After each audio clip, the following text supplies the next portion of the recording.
Super commando ध्रुव series महामानव 200 करोड़ साल। आश्चर्य मत करो, मैं मनुष्य का भविष्य हूँ। मनुष्य आज से करोड़ों साल बाद मुझ जैसा ही दिखेगा। लेकिन तुम मेरा मतलब आप यहाँ कैसे आए? यानी आप समझे ना? हाँ, लेकिन मैं तो यहाँ पर हमेशा से था। आए तो तुम मानव हो। वैसे मेरे जन्म की बात बहुत पुरानी है, अब तो ठीक से याद भी नहीं है, लेकिन इतना याद है कि उस वक्त पृथ्वी पर जीवन की शुरुआत ही हुई थी। सारे महाद्वीप एक साथ जुड़े हुए थे, यानी कि सारी जमीन एक ही स्थान पर थी। सूर्य उस वक्त आज की तुलना में दुगनी तेजी से चमकता था। पृथ्वी पर वायुमंडल भी बहुत पतला था। इसी कारण सूर्य की जीवनदायी किरणें पृथ्वी तक पूरी तरह पहुंचती थी। सूर्य के इन रहस्यमय जीवनदायी किरणों के कारण पृथ्वी पर जीवन बहुत तेजी से शुरू हुआ। मैंने अपना जीवन एक अकेली कोशिका से शुरू किया था, जो ना जाने कैसे उत्तरी ध्रुव तक पहुंच गई थी। सूर्य की किरणों से हर दिन मुझ में इतना परिवर्तन हो जाता था जितना आज शायद 1,00,000 वर्षों में भी ना होता।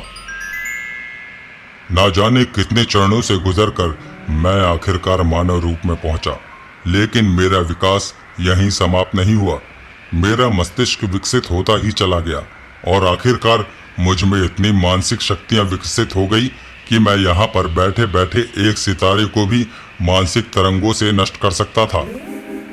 लेकिन चूंकि मेरा विकास बर्फीले प्रदेश में हो रहा था, इसलिए मुझसे जरा सी भी गर्मी बर्दाश्त नहीं होती थी।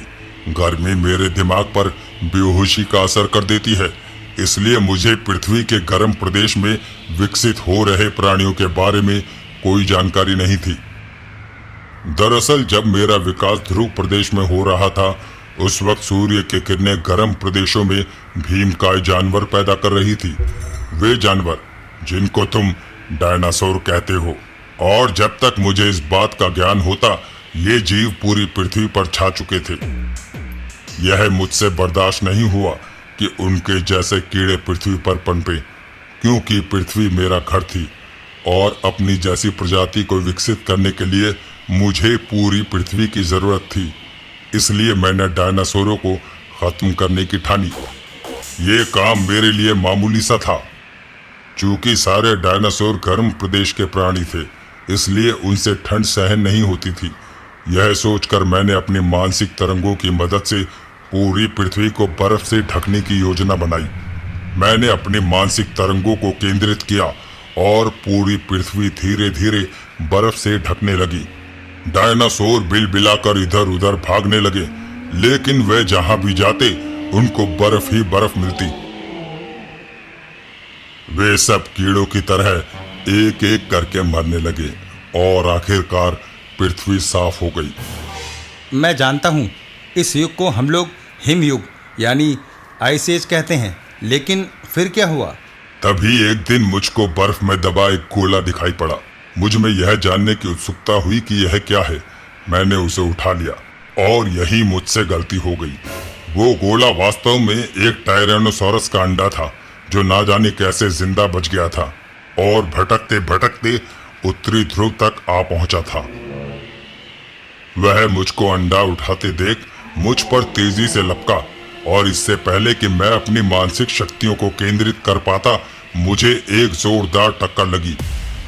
मेरा सिर चक्कर खाने लगा, इसलिए मैं मानसिक तरंगों के हमलों के लिए फोकस नहीं कर पाया और अपने बचाव में भागा और घबराहट में एक बड़े से गड्ढे में आ गिरा। बदकिस्मती से वह गड्ढा एक ज्वालामुखी का मुहाना था। मुझ पर सिर की चोट और तीव्र गर्मी के कारण बेहोशी छाने लगी, लेकिन बेहोश होते होते भी मैंने अपने आप को मानसिक तरंगों के गोले में ढक लिया। इस पूरी घटना के दौरान वह अंडा मेरे हाथ में ही था और फिर मैं करोड़ों साल के लिए सो गया। इस दौरान यह अंडा भी फूट गया और डायनासोर अपनी ही नींद में बढ़ता ही चला गया।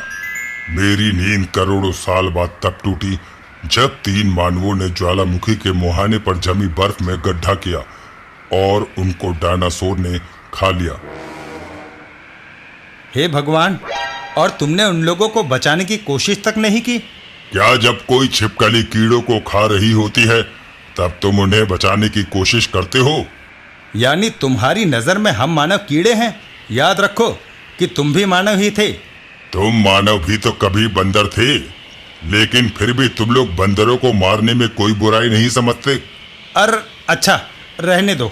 बस ये बताओ कि तुम्हारा जैसा तीव्र विकास सिर्फ उत्तरी ध्रुव पर ही क्यों हुआ? पृथ्वी के अन्य भागों में ये विकास धीरे क्यों हुआ? क्योंकि उत्तरी ध्रुव पर पूरे 6 महीने तक दिन रहता है मूर्ख, और उस वक्त सूर्य की लगातार 6 महीने तक पड़ने वाली किरणें विकास की गति को लाख गुना बढ़ा देती थी। इसलिए मेरा विकास इतनी तेजी से हुआ। लेकिन मेरी बेहोशी के दौरान पृथ्वी पर पेड़ पौधे तेजी से बढ़ने लगे, तरह तरह की गैसें वायुमंडल में शामिल होने लगी, वायुमंडल घना होने लगा, और अब तो यह हालत हो गई है कि सूर्य की उन जीवनदायी किरणों का 99% भाग तो वायुमंडल के पार आ ही नहीं पाता है।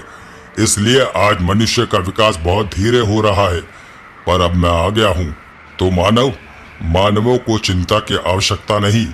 मैं अपनी मानसिक शक्तियों से वायुमंडल को फिर से इतना हल्का कर दूंगा कि पृथ्वी पर सूर्य की किरणें फिर से पूरी तरह से आ सकें, ताकि विकास की गति फिर से तेज हो सके।